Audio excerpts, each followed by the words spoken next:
sur mon site pour être premier. Et il y a une vraie corrélation entre les deux, nous on le sait parce que en fait, ça fait 1 an et demi qu'on fait de la R&D, on a des vrais clients entre guillemets depuis 1 an et demi avec qui on bosse sur ces critères-là. Donc on sait que c'est corrélé. Donc on va jusqu'à s'engager juridiquement, c'est-à-dire que si le score d'optimisation qui est là est supérieur à 90, on garantit que 80% des mots-clés de la personne seront en première page de Google. Sinon on rembourse l'abonnement. Donc après par contre il faut que la personne fasse ce qui est écrit dans le logiciel pour atteindre le score de 90. Je vois que même moi, j'ai encore du taf là-dedans. Alors, comment ça fonctionne ergonomiquement? Déjà, ici, j'ai un suivi des positions de mes mots-clés. Donc, je vois ceux où je suis bien et ceux où je suis pas bien. Par exemple, je vois que je devrais vendre pas mal de colonies de vacances de cuisine parce que je suis 3e sur Google. Colonies de vacances musique, colonies de vacances foot, je suis en première page, mais je peux améliorer quand même parce que je suis 8 ou 9. Donc, pour travailler, je vais tout simplement me laisser guider. Je vois que là, je suis 8e. On me propose d'améliorer. Je vais cliquer sur améliorer pour voir comment faire pour améliorer. Et donc là, il y a quelques indicateurs. En fait, pour travailler sur référencement, il y a 3 grands critères. Il y a des critères techniques, des critères de contenu et des critères de lien. Je vois qu'en technique, je suis pas trop mal parce que j'ai à 96 sur 100. En contenu, je suis à 92. Par contre, en lien, j'ai encore un peu de travail. Alors, on va parcourir un peu ces critères ensemble. Si je clique sur critères techniques, en vert, ce qui est bien fait, en orange, ce qui est moyennement fait, et en rouge, ce qui n'est pas bien fait du tout. Il y a des trucs dans les pages qui s'appellent les balises H1. On est au courant ou on n'est pas au courant, peu importe. Mais là, apparemment, ça a été bien fait. On me dit votre mot-clé principal, colonie de vacances musique, est bien présent dans la balise H1. Bon, très bien. Ici, on me dit, ah tiens, vous avez des images dont le texte alternatif n'est pas rempli. Quelques-unes. Donc j'ai que 8 points sur 10, alors que je pourrais être à 10 sur 10. Et puis, je vois ici, par exemple, que la longueur de ma métadonnée description n'est pas bonne, elle est trop longue. Alors, tout ça, c'est bien, mais en soi, si je ne suis pas développeur, si j'ai jamais entendu parler de H1, de métadonnées description, comment je fais? Eh bien, je clique sur comment améliorer. Et en cliquant sur comment améliorer, je vais avoir une explication qui va m'être donnée, qui est clic par clic. Déjà, une petite explication brève de ce que c'est que la métadonnée description pour comprendre à quoi ça sert. Par exemple, là, ça nous explique que la métadonnée description, c'est ce qui apparaît dans Google lorsque on tape un mot-clé. Donc là, par exemple, ici, vous voyez une métadonnée description. Et puis, on va m'expliquer comment faire pour régler ce problème-là dans mon logiciel de gestion de mon site, ce qu'on appelle le CMS. Par exemple, ce site-là, qu'on est en train d'analyser, vitaculo.fr, il est fait avec WordPress. Donc OptimizeMe détecte que ça a été fait avec WordPress, et il va m'indiquer clic par clic ce qu'il faut faire. Donc il va me dire de se connecter, ensuite je clique sur ce lien-là, je vois un menu noir qui apparaît, je vais cliquer sur modifier l'article, modifier la page, etc. Si je n'ai pas envie de suivre un guide écrit, je peux décider de le voir plutôt en vidéo. Et donc là, en fait, on va avoir une explication clic par clic qui va nous être donnée sous forme de vidéo. Eh, mais c'est par Medicoli. Alors la plupart, ouais, c'est par moi. Et donc, on a fait 300 vidéos Eh, pour le moment. Bon, on va en faire d'autres. Parce que l'idée, c'est d'arriver à le faire pour chaque CMS. Donc forcément, il y a du travail. Donc là, je vais vous montrer un petit exemple. Donc, vous entendez peut-être pas le son, mais je parle. Et j'explique. Voilà, donc là, vous mettez votre identifiant et votre mot de passe, vous cliquez sur se connecter, vous allez aller à tel endroit, etc. Donc là, je ne peux pas me perdre. Bon, une fois que j'ai fait cette modification qui est évaluée à 1 minute, ça va passer en vert. Donc, pour le faire, j'ai juste à cliquer sur recalculer le score ici, enfin vérifier le score. OptimizeMe va vérifier que ça a été fait correctement. Si c'est fait correctement, je gagne des points. Et je m'approche du moment où je serai en première page de Google. Là, je vois les critères de contenu. Alors, dans les innovations techno qu'on a, on est capable de détecter le contenu dupliqué. Alors, pourquoi? Parce qu'en fait, si quelqu'un copie votre contenu et le met sur son site, potentiellement, ça peut arriver que Google considère que son contenu est le plus important parmi les deux qui sont identiques. Donc, ça veut dire que sur le mot-clé qui va vous intéresser, il va choisir d'afficher une des deux pages. L'autre ne va pas s'afficher du tout. Donc, si ça arrive sur un grand nombre de pages, j'ai de fortes chances de ne plus du tout apparaître. Donc, nous, on va détecter quand il y a un problème de ce type-là et on va expliquer comment faire pour régler ce problème. Après, il y a des critères comme le nombre de mots, la présence du mot clé principal dans les 150 premiers mots de la page, des choses comme ça. le taux de présence du mot-clé aussi, parce qu'il faut qu'il se répète en fonction du nombre de mots qui sont présents dans la page en totalité. Et puis, là, on a un truc aussi qu'on est les seuls à faire, c'est gérer la question des liens. Alors, pourquoi les liens? Lorsque Google analyse un site internet, il est capable de savoir de quoi il parle. Ça, c'est les critères de contenu, ça c'est important. Mais après, entre deux sites dont il a compris de quoi ça parlait, il faut qu'il sache lequel est le plus important entre les deux. Et pour ça, il va se fier à l'ensemble des liens que d'autres sites internet peuvent faire vers votre site web. Donc, plus d'autres sites font des liens vers vous, donc parlent de vous, entre guillemets, hein, c'est un peu ça le principe, et plus vous allez avoir la capacité à vous positionner haut dans Google.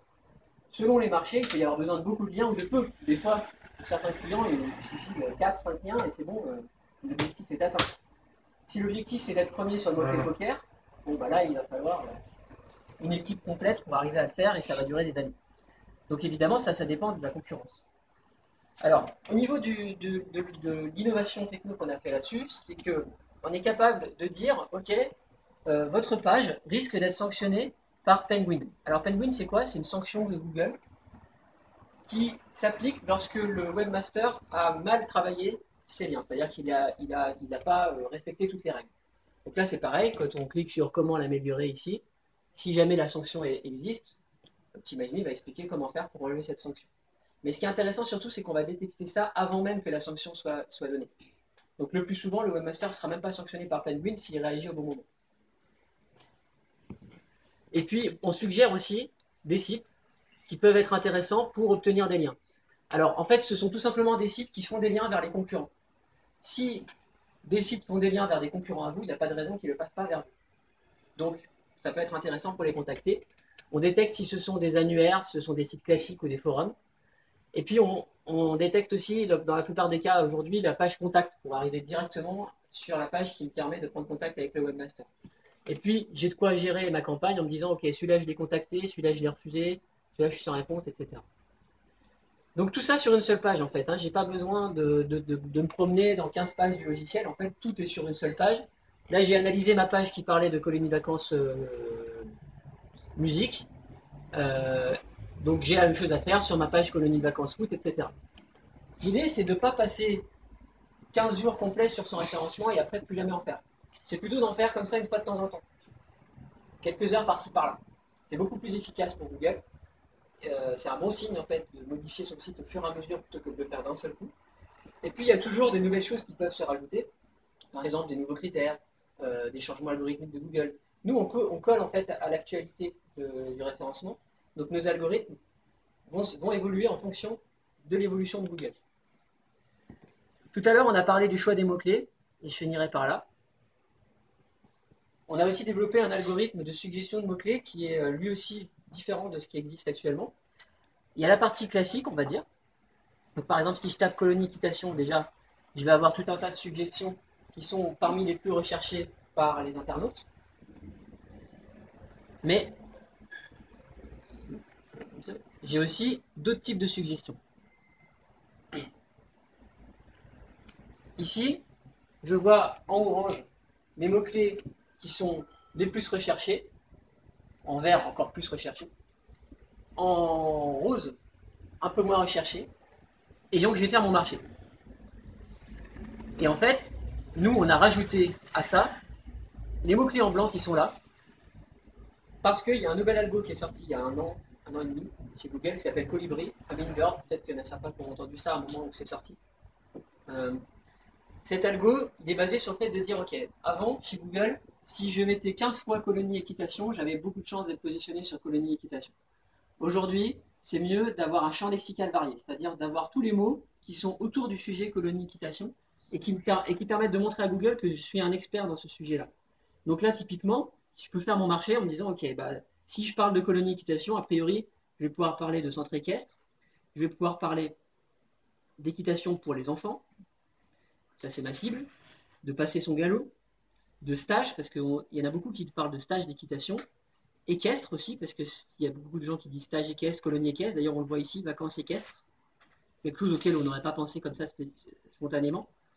La nature, qui est un mot-clé qui va être associé à ça, etc. etc. Donc tous ces termes-là, je vais pouvoir les sélectionner, je vais dire ok, ça c'est le champ lexical de ma page.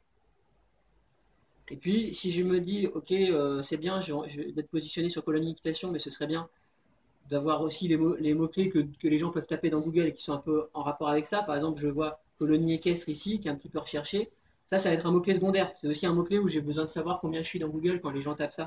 Si je suis cinquième sur colonie équestre et je sais pas, deuxième sur colonie équitation, bah c'est bien.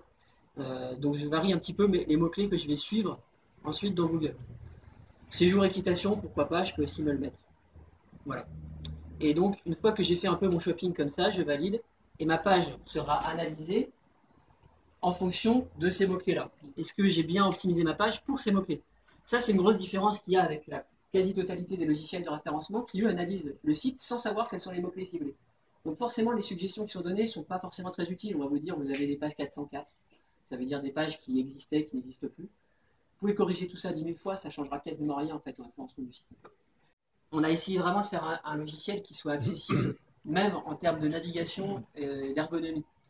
Un exemple typique, là je parle de colonie équitation, j'ai besoin de dire quelle est la page qui parle de colonie équitation, mais je suis assisté. Si je clique sur choisir la page, en fait, OptimizeMe va trouver lui-même la page qui est la mieux positionnée sur ce mot-clé-là. Donc là, on voit que sur un site qui contient 500 pages, OptimizeMe m'a tout de suite dit, ok, c'est celle-là, colonie vacances équitation, qui est la plus importante.